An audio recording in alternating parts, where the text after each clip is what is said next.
तो 2005 में जब मैंने डिसाइड किया घर खरीदना है, एक घर भी चूज़ किया जो कि 3 लाख रुपए का था। 3 लाख रुपए मेरे पास थे नहीं, तो मैंने सोचा कि चलो अब सेव किया जाए। 2 साल लगा कर के मैंने पैसे सेव भी कर लिए, लेकिन जब मकान वही लेने गई तो वो मकान 12 लाख का हो गया था।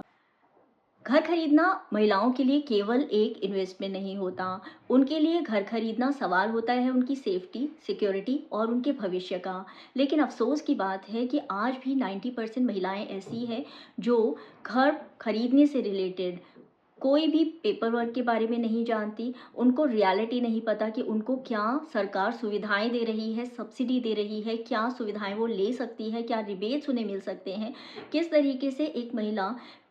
इन्वेस्टमेंट से भी पैसा कैसे कमा सकती है, या फिर प्रेजेंटली जैसा मकान लेना चाहती है अपना ड्रीम हाउस, उसमें क्या चीज़ें होनी चाहिए। अगर लिफ्ट है तो लिफ्ट में आना सिक्योर है या नहीं, गार्ड है तो सिर्फ बैठा है या एक्चुअल में वो अपनी ड्यूटी निभा रहा है। अगर आप सोसाइटी चूज़ कर रहे हैं तो उस सोसाइटी में क्या रात को किसी 24 घंटे कभी भी आप आती हैं तो क्या वहाँ आना सेफ है, आसपास आपकी सुविधाओं की रिक्वायरमेंट की चीज़ें हैं या नहीं, ट्रांसपोर्टेशन कैसा रहेगा, आपके बच्चों के लिए वो जगह सेफ है, प्लेफुल है, और आपको क्या चीज़ों का ध्यान रखना चाहिए। और ऐसे तमाम ऐसे सवाल होते हैं जो कि जब प्रॉपर्टी खरीदने जाते हैं घर में आप, तो फिर उन सवालों को पूछ ही नहीं पाते, क्योंकि जो घर के आदमी होते हैं वो सवाल उनके बिल्कुल अलग होते हैं आपसे। उनके सवाल होते हैं लॉन्ग टर्म में इन्वेस्टमेंट कैसा रहेगा, रिटर्न क्या मिलेगा, मार्केट वैल्यू क्या रहेगी, और उन्हीं सवालों के बीच में आपके सवाल या तो पूछे ही नहीं जाते या फिर नज़रअंदाज हो जाते हैं। और जब आप मकान खरीद लेते हैं तब आपको समझ आता है कि काश मैंने ये सवाल पूछे होते, क्योंकि ये मकान तो वैसा है ही नहीं, किचन वैसी नहीं है जैसी मुझे चाहिए, स्टोरेज नहीं है, किचन बहुत छोटी है, बेशक से घर इतना बड़ा है। तो ऐसे सवालों के सवाल जो आपके मन में दबे रह गए हैं, उन सभी सवालों के जवाब के लिए घर वाली मूवमेंट का शुरुआत मैंने की है। और ये मेरे अंदर से ऐसे शुरू हुआ कि 2007 में मैंने अपनी पहली प्रॉपर्टी खरीदी। लेकिन 2005 में मेरे मन में पहला ख्याल आया कि चलिए मुझे मकान खरीदना है, क्योंकि हम किराए के मकान पर रहते थे जो कि सरकारी मकान था। उससे पहले भी मैं देख चुकी थी कि सरकारी या फिर किराए के मकान में रहना कितना एक मुश्किल भरा काम होता है, कि घर शिफ्ट करना है और आपको एक कंटिन्यूअस एक इनसिक्योरिटी में आप रहते हो। तो 2005 में जब मैंने डिसाइड किया घर खरीदना है, एक घर भी चूज़ किया जो कि 3 लाख रुपए का था। 3 लाख रुपए मेरे पास थे नहीं, तो मैंने सोचा कि चलो अब सेव किया जाए। 2 साल लगा कर के मैंने पैसे सेव भी कर लिए, लेकिन जब मकान वही लेने गई तो वो मकान 12 लाख का हो गया था। अब मेरे पास 2 विकल्प थे, या तो मैं वो मकान 12 लाख जोड़ती, या फिर मैं फिर से कुछ ना कुछ सोचती कि क्या किया जाए। तो ऑफ कोर्स मैंने फंड्स का अरेंजमेंट किया, और यकीन मानिए पहला घर जब आप खरीदते हैं तो आपके रिश्तेदार, फैमिली वाले, बैंक, इधर-उधर से आपको तैयारी करनी होती है, और वो सेव आपको दे भी देते हैं पैसा, क्योंकि सबको पता है कि घर एक इन्वेस्टमेंट है, आपका पैसा, उनका पैसा कहीं नहीं डूबेगा। तो खैर मेरा पहला मकान बन गया, और इसी प्रोसेस में मैंने आगे भी कई मकान खरीदे, बेचे, ट्रांजैक्शंस की।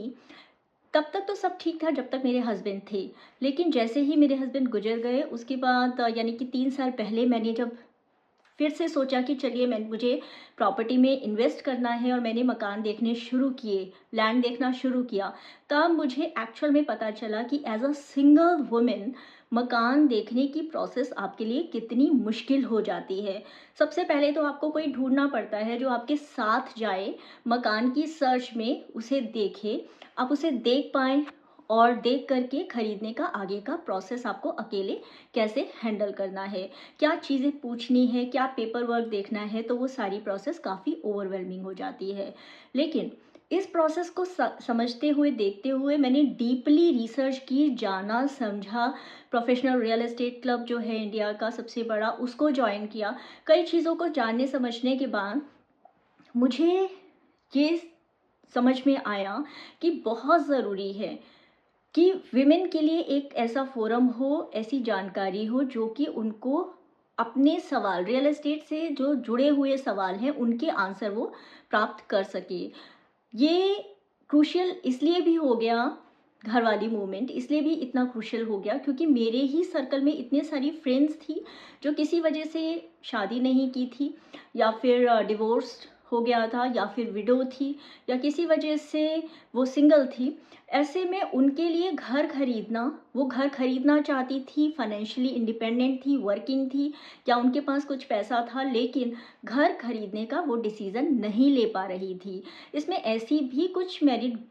विमेन भी थी कि अपने पैसे होने के बावजूद भी वो घर नहीं खरीद पा रही थी, क्योंकि हस्बैंड के लिए घर खरीदना प्रायोरिटी नहीं है, और अपने आप वो लेडी को पता नहीं है घर कैसे खरीदना है, प्रोसेस क्या है। तो ऐसी सभी विमेन की परेशानियों को दूर करने के लिए घर वाली मूवमेंट को मैंने शुरुआत की है। और ये हम सभी के लिए इसलिए भी ज़रूरी है क्योंकि हो सकता है कि फाइनेंशियल इंस्ट्रूमेंट्स, बेशक वो स्टॉक्स है या सेविंग के लिए, इन्वेस्टमेंट के लिए, बाकी चीज़ों, सोना कैसे खरीदना है, चांदी मेटल कैसे खरीदना है, इन सारी जानकारियों को आपको कोई भी दे देगा। लेकिन रियल एस्टेट में, रियल में कोई वुमेन जो कि ऑलरेडी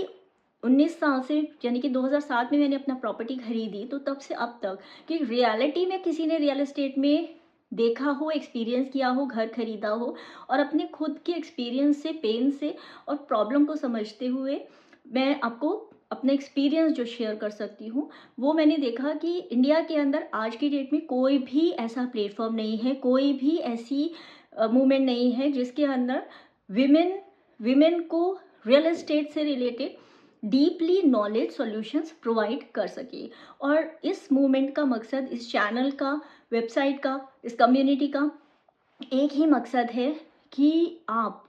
एज अ वुमेन अपने लिए एक ऐसा घर खरीद सकें जिसमें आपको सेफ्टी, सिक्योरिटी और आपके फ्यूचर इन्वेस्टमेंट सभी आपका सिक्योर हो। तो लिंक आपके साथ शेयर कर रही हूँ, कम्युनिटी को ज्वाइन कीजिए, चैनल को सब्सक्राइब कीजिए, एंड आई विश आप अपने सपनों का घर क्रिएट कर पाएँ, बना पाएँ, और अपने परिवार के लिए, समाज के लिए अपने एक अच्छे भविष्य का निर्माण कर सकें। सब्सक्राइब कीजिएगा, मिलते हैं अगले वीडियो में।